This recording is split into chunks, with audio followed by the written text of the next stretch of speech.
In 1769, British Royal Navy officer John hears that his lover, an enslaved African woman, has passed away and left a child named Dido behind. John goes to the slums and rescues Dido, promising to give her the life she deserves as the daughter of a captain. Unfortunately, he can't take her with her on a ship, so John leaves her at the house of his uncle William, the Lord Chief Justice, and his wife, Lady Mansfield. Both of them, plus spinster Lady Mary and the manager of the household and governess, refuse to accept Dido under their care because of the color of her skin. But John reminds them Dido is his blood, and she should have the same rights. Since they have no other choice, Dido is accepted into the household. She feels awkward being there at first, especially when she notices that the paintings where the old lords of the house have a black person with them, they are always on the back as subordinates. Dido also meets Elizabeth, another of William's nieces, who was living there because her widowed father remarried to a woman that pressured him to disown the kid.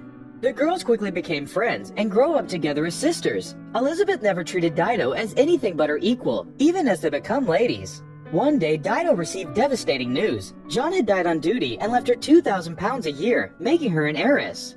In theory, this should make her a very good potential marriage candidate, but William doubts anyone would want to sully their family name by marrying a black woman. Sometime later, the Ashford family would be visiting them, yet Lady Mary forbids Dido from having dinner with them. She's only allowed to join them after the meal.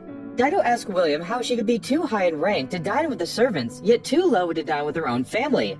So William has to explain that dinner with guests is a complicated formal affair, and her new money can't erase those formalities. Elizabeth tries to defend Dido, trying to dine with her, but she isn't allowed to because part of the point of this dinner will be trying to match Elizabeth with one of the Ashford boys. In the evening, Lady Ashford comes to dinner with her sons Oliver and James quickly takes interest in courting Elizabeth. Meanwhile, Dido goes out for a walk and is startled to see a man sneaking around. It turns out to be John, the vicar's son, who only took a shortcut to bring a letter for William. After dinner, Dido gets to meet the Ashfords. The mother immediately calls her a slur, and James thinks Dido's repulsive, but Oliver thinks she's intriguing, like an exotic flower. Oliver begins considering courting Dido, sending her smiles whenever he can, but James disapproves. So does his mother, but she quickly changes her mind when she hears that Dido received her father's fortune. After Elizabeth is done entertaining everyone with a song, Oliver asks Dido to play as well. This is new to her because she's never played for guests before, but she manages to impress them all with her skill. Sometime later, an artist is hired to make a portrait of Dido and Elizabeth together. Dido gets upset because she thinks she'll be portrayed in the same way the other black people appear in the house's paintings, so she rushes to complain to William, who is in the middle of a meeting with John. William tells her they'll discuss this later, and asks her to take his books back to the library. While she does so, she gets to hear what John and William are discussing. It turns out John wants to be taken under William's pupillage to be a lawyer, and they're discussing what the law means to them. John thinks the law should provide certainty to those that don't have it, and brings up the case of the Zong ship, which is under trial because they want the insurance company to pay for their drowned slaves. He also expresses his wishes to one day make the laws so the world could be a better place. And when William points out he's just a country boy, John reminds him that William used to lack money too, and he only got to his position thanks to the favors from the other lords. Impressed by this answer, William asks Dido if he should take John as his pupil. Dido refuses to answer, but that's enough for William to accept. Afterward, John thanks Dido for her support since silence speaks louder than 1,000 words, and Dido takes a chance to ask about the Zong case. John explains that the slaves were drowned by the crew themselves, but before he can explain why, Dido is called to dinner. It's then that John notices Dido isn't allowed to eat with the guests and is appalled, but Dido just tells him that this isn't the kind of matter a mere vicar's son should comment on. Later in the evening, Dido looks at herself in the mirror and freaks out at the thought of her own skin. Days pass, and John does well with his apprenticeship under William, but he also keeps bringing up the Zong case because he doesn't think human lives should be discussed as cargo. He thinks William could use his power to speak against slavery, but William refuses to discuss the subject further. Dido is always very aware of John's presence in the house, and tries to pretend it doesn't make her feel things she shouldn't be feeling. One afternoon, while Dido is sitting for the painting, John comes by to see her, and she gets the chance to ask more about the Zong case, because she's learned that everyone in town is talking about it, but she's sheltered. John explains that the slaves were thrown into the water chained together as one. They also were diseased, worth more as dead insured merchandise than alive as spoiled goods. The insurance company is appealing because they're refusing to pay for murdered slaves. When William learns that John has shared this information with Dido, even if it's public, he gets furious and fires John, forbidding him to see Dido again. After seeing John leave, Dido sneaks into William's office to look at the paperwork regarding the Zong case and gets a better understanding of the situation. Her snooping is interrupted by Elizabeth, who asks her to come with her because her aunt and uncle have big news for them. In a few days, they'll be going to London, but only Elizabeth will be coming out to society as a lady, not Dido. Elizabeth needs to meet as many men as possible to choose a good match, since she'll need a husband to provide for her, unlike Dido, who has her inheritance. Not believing what she's hearing, Elizabeth tries to defend Dido, but her uncle won't listen. William reminds them nobody will marry Dido, so he offers the keys of the estate, hoping she'll become the keeper of the house to replace Lady Mary when the time comes. He swears he loves and cherishes Dido, but she feels this as a punishment and refuses to take the keys. Afterward, Elizabeth hugs Dido, offering her sympathies and support. When the four women go to London, Elizabeth comments she can't see herself falling in love with James, but Mary laughs at the idea of possibly marrying for love. Worrying about her cousin, Dido reminds her that love may leave her poor or broken-hearted. In return, Elizabeth calls Dido lucky for having her inheritance because she won't depend on a man. Sadly, most other women are nothing but a man's property. In the house they're staying at, there's a black maid, and Dido can't help feeling awkward when she sees her. But the maid is understanding, and even teaches Dido how to take care of her afro-textured hair. In the afternoon, they visit the Ashfords, and Elizabeth gets to spend time with James. Oliver offers his company to Dido too, ignoring James's protest, although James begins keeping his racist comments to himself when he realizes Elizabeth won't take them well. Elizabeth is a little worried that Dido is doing it on purpose to defy William, but actually, Dido has a lovely time with Oliver, and when evening falls and the party starts, Oliver expresses his wishes to court Dido properly, which Dido doesn't know how to take. Later, Dido and Oliver bump into John, and having both men seeing each other makes things too awkward, so John decides to leave. When the fireworks start, Oliver is distracted by them, and Dido takes a chance to go after John, who takes her into a dark spot to avoid being seen, although Elizabeth notices them anyway. Dido apologizes to Oliver for losing the apprenticeship since it's her fault, but Oliver's simply glad to hear she's trying to keep up with the news instead of going back to being sheltered. He and the other law students are trying to fight for human rights and to appeal against insurance companies accepting people as cargo, which would be the first step into slavery abolition. Dido wants to keep discussing the subject, but soon the others will notice she's gone. Thus John sends her back after telling her which tavern he gets together with the other students at, if she ever wants to come by. Meanwhile, Lady Ashford is trying to arrange the marriage of Elizabeth and James with Lady Mansfield and Mary, but she calls it off when she hears Elizabeth doesn't have a single penny. Furious, now she wants Oliver to concentrate on courting Dido. The next morning, Dido is extra aware of the black maid and asks William if she's a slave. William assures her she isn't because she is free and getting paid a salary, so Dido counterattacks by asking about the Zong case and calling it a fraud. Angry, William refuses to take a side on the case, and Lady Mansfield cuts the conversation short, calling it too vulgar for breakfast. Later, William is approached by Oliver's father, who reminds him of his duty as a neutral judge and wants to make sure William's love for Dido won't get in the way of what he considers the right choice on the trial. The Lord also takes the chance to discuss the matter of marriages, and later in the afternoon, with William's blessing, Oliver shows up to ask Dido's hand. She's quite shocked, so she can't help hesitating at first, but soon she accepts. Elizabeth is upset because no message came for her too, and asks Dido what it feels like to be engaged. Dido answers it perfect, but it's clear she doesn't mean it. The next morning, Dido thanks William for her blessing. Lady Mansfield wants to start looking for new candidates for Elizabeth, who wishes to wait for James, but is told to be realistic.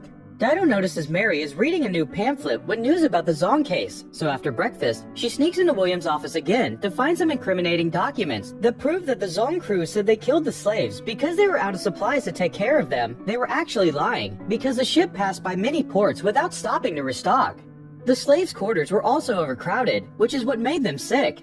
Dido steals these documents and, after the other ladies of the house are gone with Elizabeth to find her husband, Dido convinces the family driver to take her downtown. Moments later, Dido finds John at the tavern and gives him the documents to help with the case. Then, they go for a walk together while Dido keeps her hood up not to be recognized. Dido takes the chance to confess she feels guilty because she knows she's lucky since she's free both as a black person and a woman, yet the pressure of getting married feels like she's looking for a master.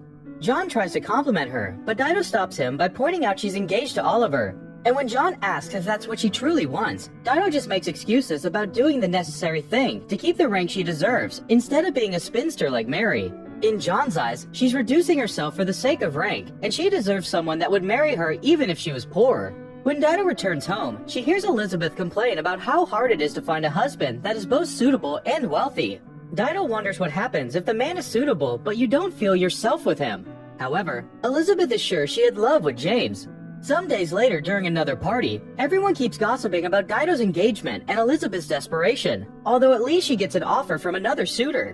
When Dido gets a moment alone, James approaches her to insult her and touch her inappropriately, claiming she'll ruin his family and that he has no use for Elizabeth. Afterwards, James goes back to his brother to express awful sentiments about the incoming marriage. Since then, Dido begins sneaking downtown any chance she has to see John, to both spend time with him and keep learning about the Zong case. John confesses his aunt is trying to arrange a marriage for him too, but he turned it down. The maid covers for Dido, saying she's out with the other ladies, but one evening, William sees her arriving alone and has a talk with the driver. Later that day, Dido finds Elizabeth sad because she never hears from James again. To cheer her up, Dido promises her to give her part of the inheritance for her dowry so she can find a good husband. But when Elizabeth tries to use this to get James back, Dido confesses what an awful man he is. Thinking Dido is trying to hurt her on purpose, Elizabeth refuses to believe her, mentioning James would never touch somebody beneath her and calling Dido illegitimate. Dido responds by pointing out her father at least acknowledged her, unlike Elizabeth's, and this caused Elizabeth to leave in tears. At that moment, Dido sees arranged marriages for what they truly are and takes off her engagement ring before sneaking out again. Unfortunately, William sees her and goes with her downtown, getting her and John together to give them a last warning. John feels insulted for being told he would sully Dido's reputation and calls out William for his shallow beliefs on human nature before confessing he loves Dido with all his heart. Dido is touched, but she still sends him away because she thinks he doesn't deserve all this. Once he's gone, Dido points out her father would have never behaved like this. When William returns home, he rants to his wife about Dido ruining her chances with a perfect husband and John's naive activism. However, Lady Mansfield shows her understanding of Dido because she had been lucky. When she married William, he already loved her, but she can't imagine getting together with a man she doesn't truly know. She also calls out her husband, reminding him that once upon a time, he also talked about changing the world, yet he has done nothing since he became a judge. Some days later, they learned about James getting engaged to another woman. Elizabeth cries her heart out and Dido comforts her, so Elizabeth takes a chance to admit she knew about Dido and John, but didn't say anything because she wants Dido to trust her with the information. Understanding, Dido admits she should have and is grateful to hear that Elizabeth thinks she should choose a man she loves. When Lady Ashford and Oliver come by, they're furious to hear Dido is calling off the engagement, and Lady Ashford uses less than favorable words to refer to her. Dido stands up for herself and explains she refuses to marry into a family that would feel ashamed of her, the same way she's been taught to feel ashamed of her mother. These words hit William hard as well. When the painting is finally finished, Dido is shocked to discover she's been painted as Elizabeth's equal, and William promises it'll be displayed in the house together with all the others. William notices Dido reading Thomas Day, who gave voice to people like her mother, and he can't help wondering what else Dido wants because she never seems to have enough. As her uncle, he already defied lots of conventions to give her a good life, and Dido reminds him that he hasn't defied the most important one.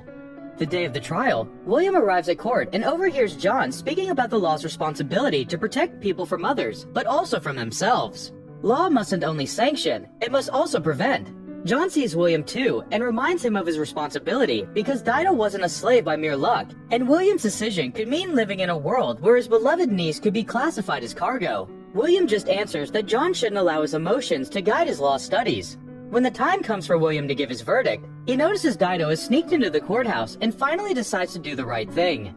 He presents all the evidence of the mistreatment of slaves and reminds everyone it is not legal nor right to kill for compensation, no matter if the life is human or animal. William calls it a fraud and rules in favor of the insurance, establishing the first precedent against slavery. After the trial, William sees Dido and John together and blesses their marriage, but only if John becomes a gentleman, meaning he shall become William's apprentice again, so he could become a lawyer.